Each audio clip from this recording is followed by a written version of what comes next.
Hello friends, আমার YouTube চ্যানেলে তোমাদের অনেক অনেক শুভেচ্ছা জানাই। আমি ইন্দিরা মুম্বাই থেকে তোমাদের সাথে আমার ইউটিউব চ্যানেলে নিয়ে চলে এসেছি একটি রেসিপি নিয়ে। তাহলে চলো আজকের রেসিপি শুরু করা যাক।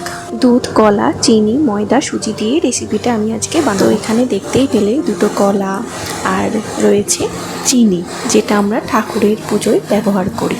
তো কলা আর চিনিটা আমি ভালো মতো পেস্ট করে নিলাম প্রথমে। তারপরে এর মধ্যে দিয়ে দিলাম 1.5 কাপ মতো সুজি, আর এখানে 1 কাপ পরিমাণ আমি ময়দা ব্যবহার করছি। আর আমার কাছে লিকুইড দুধও রয়েছে। তোমরা চাইলে লিকুইড দুধটা জাল না দিয়েও ব্যবহার করতে পারো, আবার পুরু করে জাল দিয়েও ব্যবহার করতে পারো।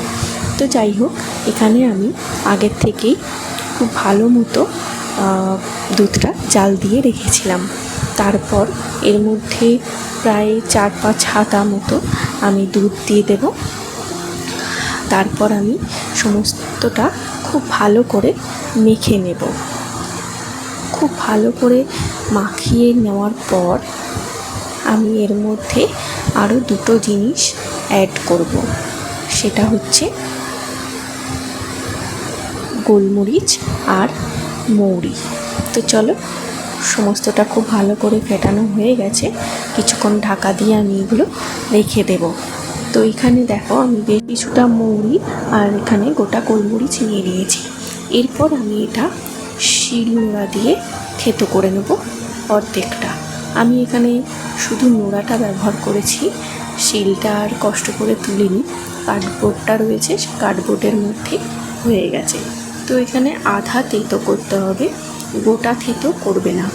এই দুটো জিনিস এটার মধ্যে মাস্ট দিতেই হবে।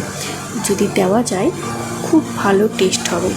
তো এখানে গোলমরিচটা মোটামুটি আমার অর্ধেক থেতো হয়ে গেছে, আর মৌরিটাও হয়ে গেছে।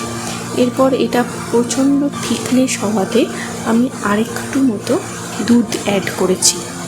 তো ভিডিওটা সেখানে স্কিপ করে গেছি, তো তোমরা সেটা দিয়ে দেবে পরিমাণ মতো দেখে। খুব তরলও করবে না, আবার খুব থিকনেসও করবে না, মিডিয়াম মতো রাখবে। এরপর দেখতেই পাচ্ছ মৌরিটা দিয়ে আমি ভালো করে মিশিয়ে নিলাম। এরপর দিয়ে দিলাম গোলমরিচ। গোলমরিচটা দিলে বেশ ভালো লাগে খেতে, মুখের মধ্যে পড়লে অসাধারণ লাগে। তো মোটামুটি ব্যাটারটা আমার তৈরি হয়ে গেছে, দেখতেই পাচ্ছ। বেশ অনেকটা মতো মৌরি আর গোলমরিচ আমি এখানে দিয়ে দিয়েছি। তো চলো, এরপর জিনিসটা রেডি করার পালা। তো এখানে আমি ছোটো মতো একটা কড়াই নিয়ে নিয়েছি, তার মধ্যে অনেকটা আমি তেল দিয়ে দিলাম। তো তেলটা কিন্তু বেশ অনেকটা দিতে হবে, আর আমি যার জন্য ছোটো কড়াই ব্যবহার করেছি। তো এখানে গরম হয়ে গেলে তেলের মধ্যে আমি ব্যাটারটা দিয়ে দেব, আর ঝটপট করে ভেজে নেব মালপোয়া। তো তোমাদের আজকে রেসিপিটা কেমন লাগলো অবশ্যই জানিও। তোমরা চাইলে এটা চিনির রস করেও খেতে পারো। আমি তো এটাই করেছি, আমার তো বেশ ভালোই লাগলো। তো যাই হোক, যারা এখনও ট্রাই করোনি ঘরে মালপোয়া, তো অবশ্যই ঝটপট করে মালপোয়াটা ট্রাই করো। আশা করি সবার ভালো লাগবে। তো আমার ভিডিওটা তোমাদের কেমন লাগলো জানি। ভালো লাগলে অতি অবশ্যই একটা লাইক করো, আর ভিডিওটা শেয়ার করো, আর কমেন্ট করে জানিও অবশ্যই। আর তোমাদের মধ্যে যারা আমার চ্যানেলটা এখনও সাবস্ক্রাইব করোনি, অবশ্যই সাবস্ক্রাইব করে দিও। দেখা হবে খুব শিগগিরই আবারও পরের একটা রেসিপি নিয়ে। ততক্ষণের জন্য টাটা।